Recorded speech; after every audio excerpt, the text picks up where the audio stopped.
అంతిమ దైవ గ్రంథం ఖుర్ఆన్ 10 యూనుస్ సూరా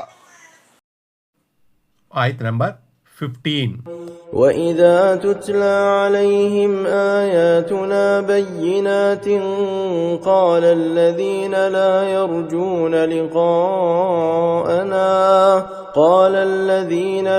يَرْجُونَ لِقَاءَنَا ائْتِ بِقُرْآنٍ غَيْرِ هَذَا أَوْ بَدِّلْهُ قُلْ مَا يَكُونُ لِي أَنْ أُبَدِّلَهُ مِنْ تِلْقَاءِ نَفْسِي إِنْ أَتَّبِعُ إِلَّا مَا يُوحَى إِلَيَّ إِنِّي أَخَافُ إِنْ عَصَيْتُ رَبِّي عَذَابَ يَوْمٍ عَظِيمٍ. ఆయత్ నంబర్ 15. వారి ముందు స్పష్టమైన మా వాక్యాలను చదివి వినిపించినప్పుడు మమ్మల్ని కలిసే నమ్మకం లేనివారు ఇది తప్ప వేరొక ఖురాన్ను తీసుకురా లేదా ఇందులో కొంత సవరణ చెయ్యి అంటారు.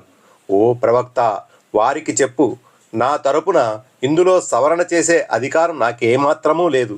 నా వద్దకు వహీ ద్వారా పంపబడేదాన్ని నేను యథాతథంగా అనుసరించేవాడిని మాత్రమే. ఒకవేళ నేను గనక నా ప్రభు పట్ల అవిధేయతకు పాల్పడినట్లయితే ఒక మహాదినమున విధించబడే శిక్షకు భయపడుతున్నాను. 21. అంటే అల్లాహ్ దైవత్వాన్ని, ఆయన ఏకత్వాన్ని నిరూపించే అంశాలను వారి ముందు ప్రస్తావించినప్పుడు. 22. అంటే ఈ ఖురాన్ బదులుగా మరో ఖురాన్నైనా తీసుకురండి, లేదంటే ఈ గ్రంథంలో మా అభిమతానికి అనుగుణంగా మార్పులైనా చెయ్యండి. అలా చెయ్యకపోతే మేము మీ సందేశాన్ని ఆలకించబోము అన్నది వారి మాటల ఉద్దేశం. 23. మీరు చేసే ఈ 2 డిమాండ్లలో ఏ ఒక్కదానిని నేను నెరవేర్చలేను. నా ఇష్టానుసారం దైవ గ్రంథంలో మార్పు చేసే అధికారం నాకు లేనేలేదు అని మహాప్రవక్త సల్లల్లాహు అలైహి వసల్లం చెప్పారు. 24. విశ్వప్రభు అయిన అల్లాహ్ తరపున నాకు అందజేయబడే వాణిని ఖచ్చితంగా అనుసరించడమే నా కర్తవ్యం. అందులో గనుక నేను ఏమైనా హెచ్చుతగ్గులు చేస్తే తీర్పు దినాన దేవుని పట్టు నుండి నన్ను నేను కాపాడుకోలేను అని దైవ ప్రవక్త సల్లల్లాహు అలైహి వసల్లం చేత చెప్పించబడుతుంది. ఆయత్ నంబర్ 16.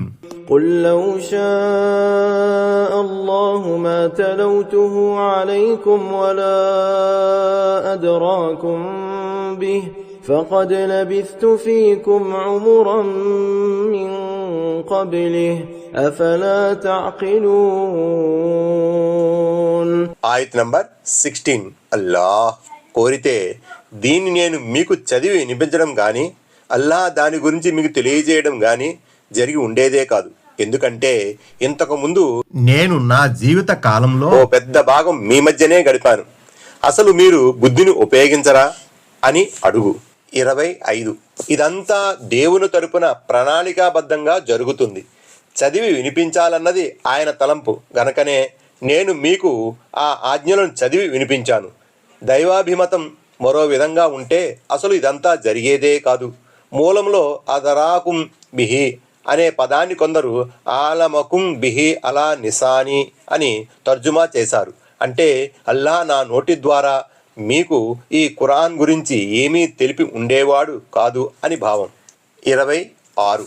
దైవ ప్రవక్తగా నియుక్తం గాక మునుపు నేను 40 సంవత్సరాల పాటు మీ మధ్య ఉన్నాను. నేనెవరో మీకు బాగా తెలుసు. నేను ఎప్పుడైనా ఏ గురువు దగ్గరైనా పాఠాలు నేర్చుకున్నానా? నా సత్యసంధతపై, నా నిజాయితీపై మీరు స్వయంగా సాక్ష్యమిచ్చారు. అలాంటి నేను అల్లాహకు అబద్ధాలను ఆపాదించడం సంభవమా? దీని భావం ఏమిటంటే దివ్య ఖురాన్ శాంతం దేవుని తరపున వచ్చినది.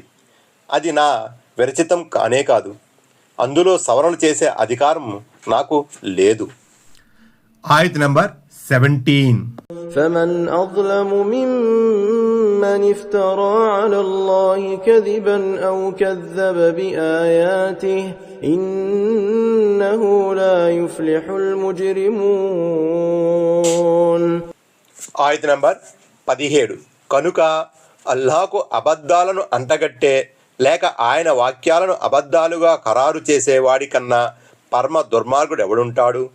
ఇలాంటి అపరాధులు ఎట్టి పరిస్థితుల్లోనూ సాఫల్యం పొందరు.